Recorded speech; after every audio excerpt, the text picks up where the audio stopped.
This is the Barbados Today evening news for Wednesday, February 28th. Thank you for joining us. I am Mary-Claire Williams. Independent Senator Sir Henry Fraser is repeating calls for a further increase in the tax on sweet drinks.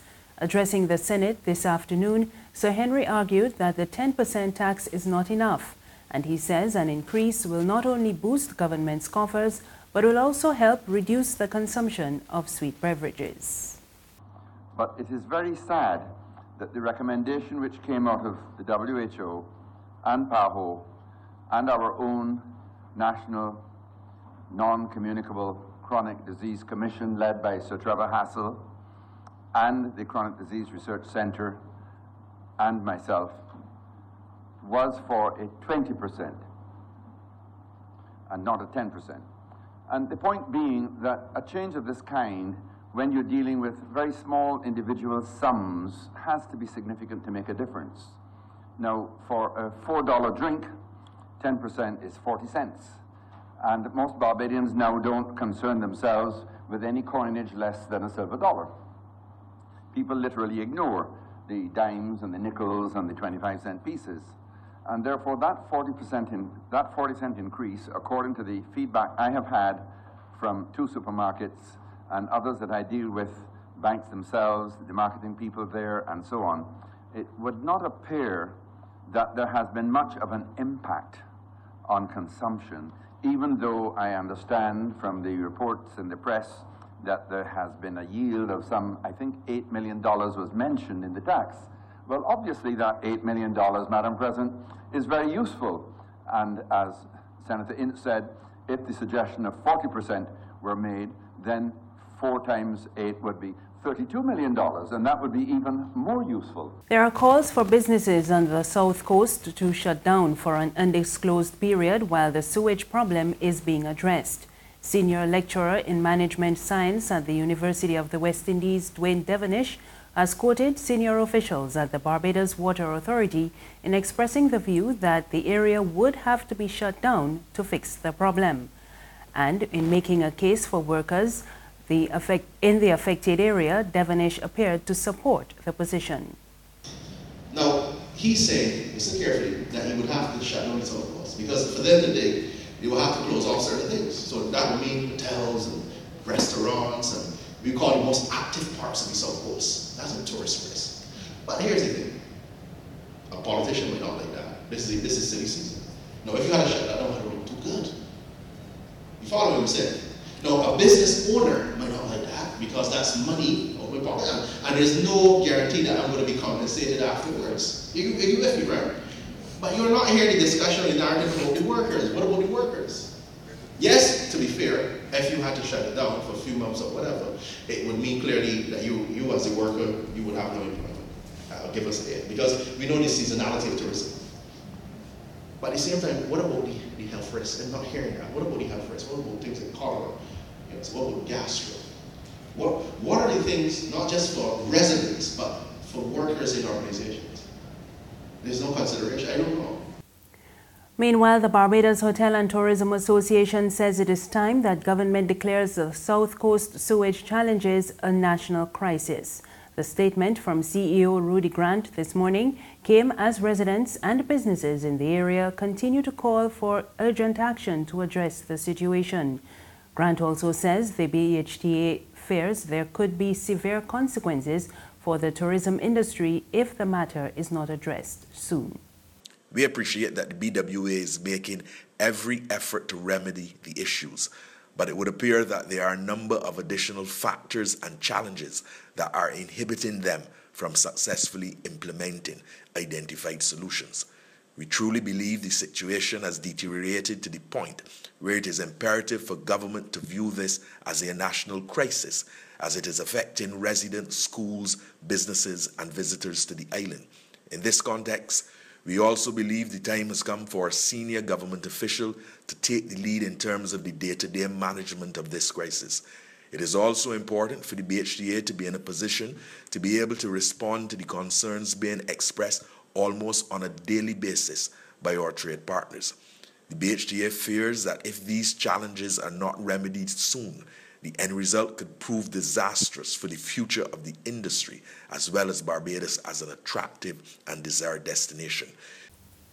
Youth Minister Stephen Lashley is supporting calls for a compulsory national youth service. Lashley was addressing the groundbreaking for a new headquarters of the NYS this morning.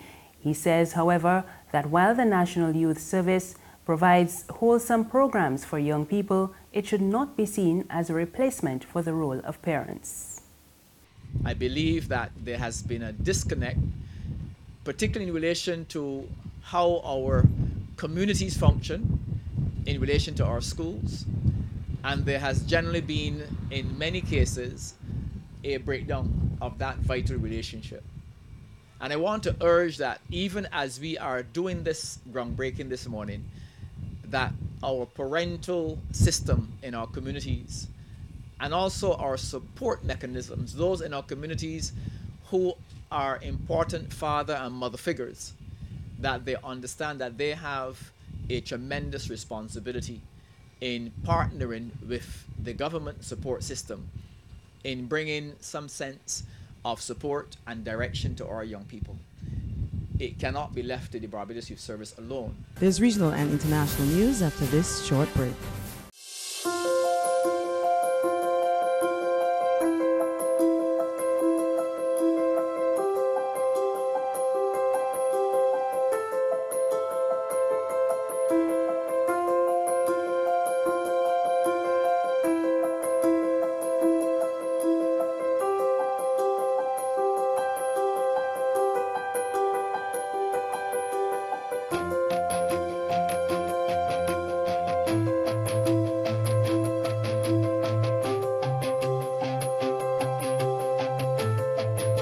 Barbados Today, news you can trust.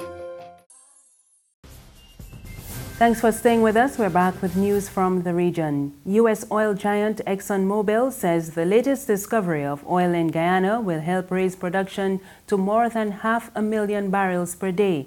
Drilling began on January 29 this year. But with the expansion of the oil industry, there are fears of migration from another critical industry, agriculture. We get more in this report from HGP Nightly News. Inevitably, unless there are significant changes in Guyana's agriculture sector, there will be a large movement of labor from the sector. This will affect the agenda of eliminating poverty and hunger in Guyana, as well as result in other serious effects on the country's development, says the United Nations Food and Agriculture Organization, FAO, representative to Guyana, Reuben Robertson.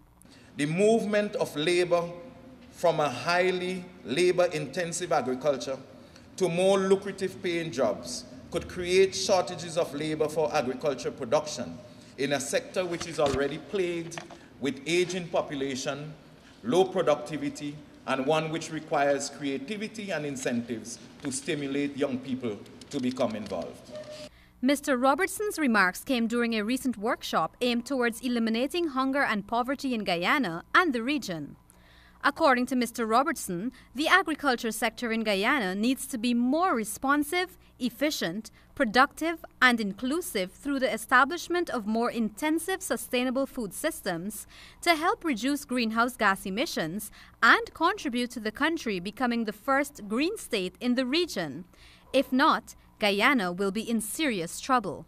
Serious negative impacts can arise, such as increases in the food import bill, increases in food insecurity, increase in poverty due to inequality and exclusion of sectors of society, and increased rural-urban migration, just to name a few. And on the international scene, Britain's Prime Minister Theresa May says an EU proposal for the Northern Ireland border threatens the constitutional integrity of the United Kingdom. The EU's draft legal agreement proposes a common regulatory area after Brexit on the island of Ireland. This will, in effect, keep Northern Ireland in a customs union if no other solution is found. But the EU says the backstop option is not intended to provoke the UK. We continue to stand behind all of the commitments that we made in December, and my negotiating team will work with the Commission to agree how they should be translated into legal form in the withdrawal agreement. But he's right, the draft legal text the Commission have published would, if implemented, undermine the UK common market and threaten constitutional integrity of the UK by creating a customs and regulatory border down the Irish Sea. And no UK Prime Minister could ever agree to it. I will be making it crystal clear to President Juncker and others that we will never do so. We are committed to ensuring that we see no hard border between Northern Ireland and Ireland, but the December text also made clear that there should continue to be trade between Northern Ireland and the rest of the United Kingdom as there is today. That's news this evening. Remember, you can get more on our website, www.barbadostoday.bb. You can also subscribe to our e-paper, email updates, and like us on Facebook. We're on Izumi Media in bus terminals and on Screenplay at supermarkets and gas stations near you. You can also find us on Mix 96.9 FM. I am Marie Claire Williams. Good evening.